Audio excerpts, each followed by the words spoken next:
Hello everyone and welcome to episode 2 of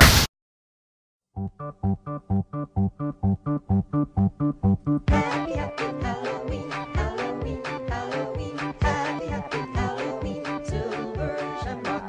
Happy, happy Halloween, Halloween, Halloween, happy, happy Halloween.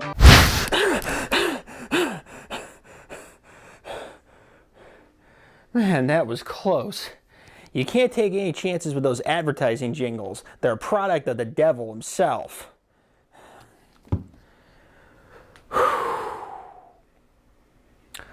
Well, before I was rudely interrupted by our friends in corporate America, hello and welcome to episode 2 of The Real Man.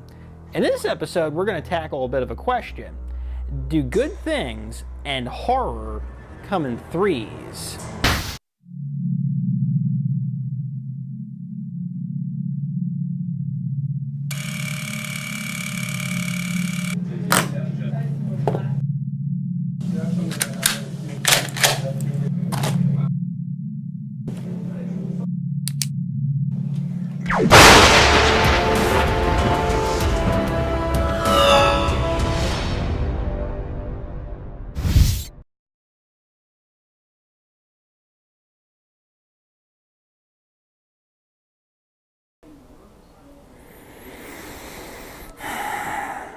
Halloween 3, Season of the Witch. This has got to be one of the most misunderstood and polarizing films I have ever seen in my life. So the audience seems to be divided into two extremes for it. They either love it for what it is, or they hate the film stock, cassette tape, or disc it's etched on. Maybe I should explain to you a little bit about what I mean. See, it was after the successful theatrical release of Halloween 2 that the talk of a sequel was pretty much a foregone conclusion. But here the creators of the franchise had a problem. They had already definitively killed off the main villain the franchise was centered around. So where else could they possibly go with it? Well, rather than going the more commercial route with trying to find a way to bring Michael Myers back from the dead, the creators decided to take a bold gamble. They decided that they were going to move on with a brand new story without Michael Myers in it. See, this was going to be an attempt to rebrand the Halloween franchise as sort of being an anthology series like Tales from the Crypt or Tales from the Dark Side. See, every film was going to be called Halloween, it was going to take place on Halloween, but that's where the similarities would have stopped. See, the idea of it was that every movie was going to be its own self-contained story set in its own universe with its own mythology and potential for sequels of their own. That would have opened up a damn near infinite number of directions for multiple filmmakers to explore. So, it was with that brand new business model that John Carpenter, Deborah Hill, Tommy Lee Wallace, and Dean Cundey set out to create what would not only be their last hurrah in the Halloween franchise, but what would be considered one of the worst received films in the franchise and a box office failure.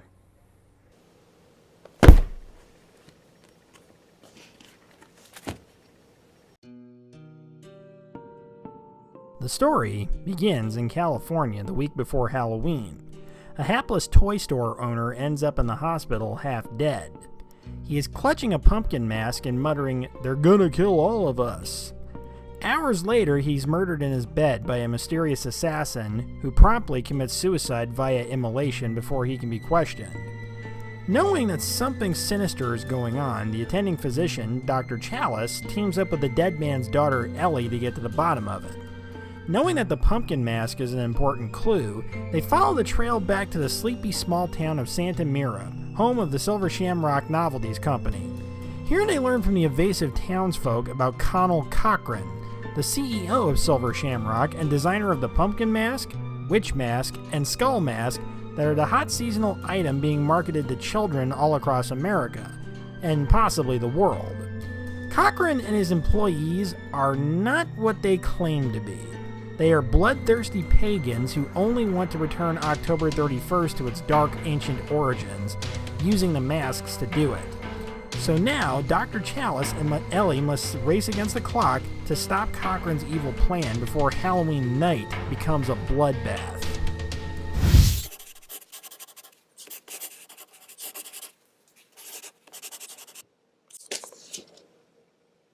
Well, after a quick costume change, let's get down to facts. Now, it's important to note that Halloween 3 has no connection to the first two films at all. Reason being is because it takes place in a very different and separate universe. How do we know it takes place in a separate universe? Because at one point, the main character, Dr. Chalice, is sitting in a bar having a drink when on the television set plays the theatrical trailer for the original Halloween film, meaning that this is a world where Michael Myers, Laurie Strode, and Dr. Loomis are nothing more than fictional characters within a horror film. Right away, the film distances itself from its two predecessors by ditching the slasher film concept entirely and going with a more supernatural danger, mixed with elements of a conspiracy thriller type of story for good measure. There's also elements of corporate greed, rampant consumerism, and hard to ignore is the modernized take on the urban myth of the Halloween poisoner. You know the one about the sick people who put poison in razor blades and sewing needles and candy bars and give it out to hapless trick-or-treaters? Well, that's personified by the silver shamrock masks. Kind of like the ones I got in the background here. Another way that the film is far different from its predecessors is because it's way more grotesque in terms of how characters are dispatched, and far more indiscriminate about who lives and who dies. One such example of this is a scene where a small boy gets killed because of the silver shamrock mask that he happens to be wearing at the time.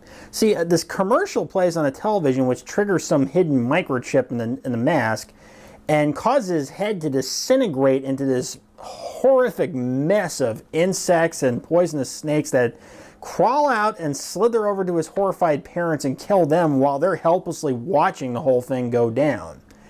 It's extremely horrific, but also incredibly gutsy, because you don't see very films nowadays that feature children dying in such a bad way. It gives you the indication that this movie is a far different beast than the other Halloween films. From the production angle, pretty much all of the gang from the first two films return. John Carpenter and Deborah Hill are back in the roles of producer, although the former pulls double duty as the composer as well. With the help of Alan Howarth, Carpenter creates a new score that is very different from the classic Halloween theme music, but it's as good and it feels familiar in tone. Dean Cundey returns as director of photography, and his solid skills make a beautiful looking movie as always. Dick Warlock returns as stunt coordinator and plays the role of one of Cochrane's army of killer robot men. Yes, I just said that. Wearing the two hats of writer and director is Tommy Lee Wallace, John Carpenter's oldest friend and resident jack of all trades on the original Halloween. After passing on Halloween 2, Wallace was given another chance to direct with the third installment, and I believe he was a very fine choice. See, he succeeds in creating a story that is both brand new and original, yet it possesses the DNA of the previous two films. You add all those ingredients together, and you get something that's brand new, yet it feels like a part of the Halloween family. Now let's talk about the acting. The cast of Halloween 3 is a pleasant surprise that I didn't expect to blow me away as much as it did. First up is Tom Atkins, a brilliant character actor with a wide range, capable of playing characters who are friendly, warm, and sympathetic. Although he can also play characters that are not so clean-cut. For years, he's played numerous bit roles in several films, working with talented filmmakers like Richard Donner, George Romero, John Carpenter, and Larry Cohen. Now, Halloween 3 was not the first time he had worked with Carpenter, Hill, Cundey, and Wallace, but it was the first time that he was the main hero. And Dr. Chalice is one of my favorite types of hero, a flawed hero. See, from what it's shown, he's a competent doctor, but he's also divorced, he has 2 children that he never gets to see very often, and he drinks. A lot. However, in spite of all that, he's extraordinarily brave and driven to seek out the truth. When he uncovers Silver Shamrock's evil plan, he is hell-bent on stopping it at all costs. I suppose you could say he's a lot like Tony Stark in the Marvel Cinematic Universe. He's imperfect, but altruistic. Next up is Stacey Nelkin as Ellie. Sadly, she doesn't have much to do in the story, but she makes the best of what she's got. Ellie's main function in the story is simply to get to the bottom of the mystery surrounding her father's death. It's not that complex of a story, it's pretty commonplace in horror films, but it's how Nelkin plays it that makes it interesting.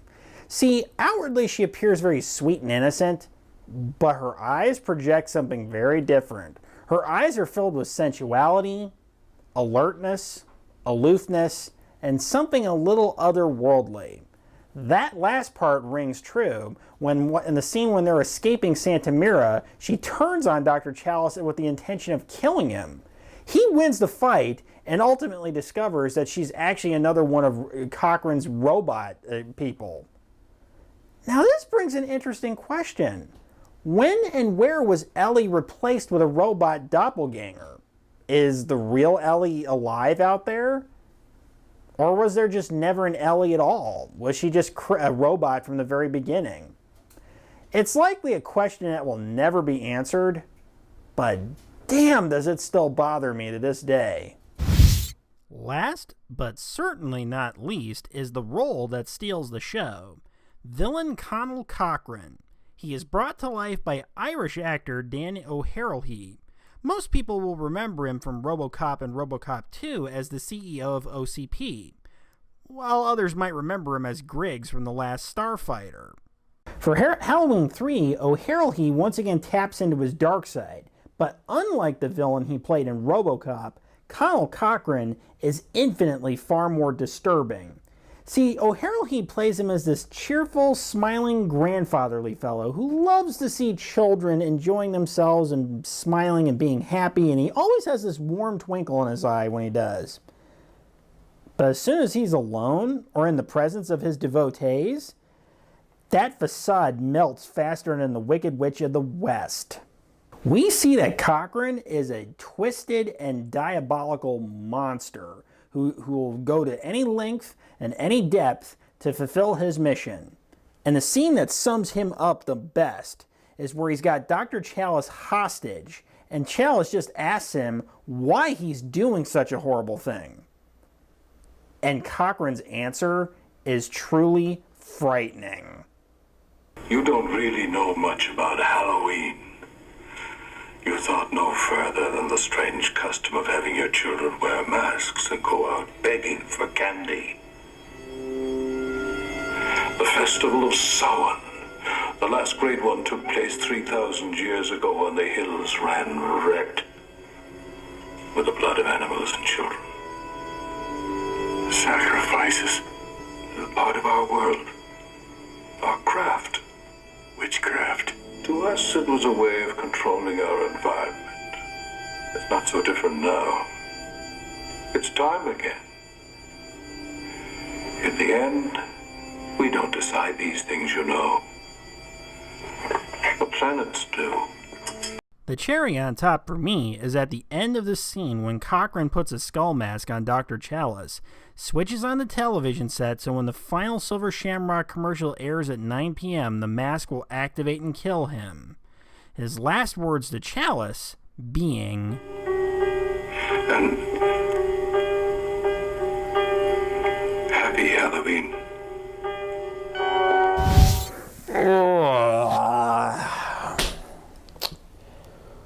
Well, now it's time to talk about the one element that everyone remembers if they've seen Halloween 3. The Silver Shamrock Novelties jingle. You see, late in the post-production stage, the crew realized they just didn't have the time or the money to create one from scratch. So producer Deborah Hill came up with a means of shortcutting it. By using the melody of London Bridge is Falling Down, which is free to use due to it being in the public domain, they created some quick and dirty lyrics and had director Tommy Lee Wallace do some cheesy voiceover for a TV announcer. It's basically like any other advertising jingle you see on television. It's catchy, repetitive, and every time you want to hear it, it makes you want to blow your own brains out. But oddly enough, it also serves an important purpose other than being a catchy soundtrack to voice your nightmares. No, it's actually part of Silver Shamrock's evil plan. Ultimately, it's really complicated, but apparently they somehow got a hold of a stolen chunk of Stonehenge and brought it into the country. They chipped smaller pieces off of that and installed them in the microchips that are in every Silver Shamrock mask. So when 9 p.m. on Halloween night happens, the TV jingle is going to play and trigger the microchips and kill everyone watching. It's the first time I've actually ever heard of literal killer advertising. Happy, happy Halloween, Halloween, Halloween. Happy, happy Halloween, Silver Shamrock. Happy, happy Halloween, Halloween, Halloween. Happy, happy Halloween, Silver. Goddamn jingles. They're worse than cockroaches. All in all, this is a well-composed film that's entertaining and truly scary, destined to become a classic. So what the hell did it do so wrong to make everyone hate it so much? I'll tell you what it did wrong. Its only crime was to call itself Halloween 3. See, within the minds of the fans and the producers that created it, Michael Myers had become the mascot of the Halloween franchise. Hell, to the fans, he was the Halloween franchise. So you can imagine that they were quite upset to learn that he wasn't in season of The Witch. They wanted more Michael and were livid when they didn't get him, like a bunch of pissed off customers in a fast food restaurant. Well, considering that he was practically cremated at the end of Halloween 2 and they hadn't fully established him as being invincible, it would have been pretty silly to bring him back from the dead. Not to mention incredibly boring to repeat the same story of him trying to kill Laurie Strode again. But that mattered very little. Season of the Witch was raped at the box office. It was only in theaters for a week before they pulled it. The creators had rolled the dice in order to create something new, and it backfired on them.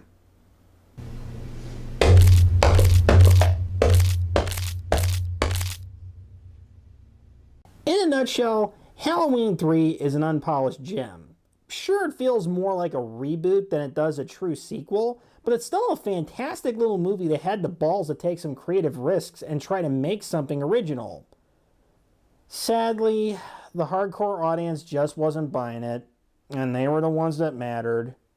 Happily, though, thanks to the invention of DVD and Blu-ray, Halloween 3 basically has been rescued from obscurity and getting the cult following it rightfully deserves. New horror fans have discovered it for the very first time and let it into their hearts. Although despite this happy ending, I find myself with mixed feelings on the matter, because Halloween 3 represents what the franchise could have been had fans been more open-minded about it. But then again, I am happy that it found its audience. In conclusion, Halloween 3 is not for everyone. I mean, if you're too much of a Michael Myers fan, then by all means skip it. But if you're curious, give it a watch. You may be glad that you did.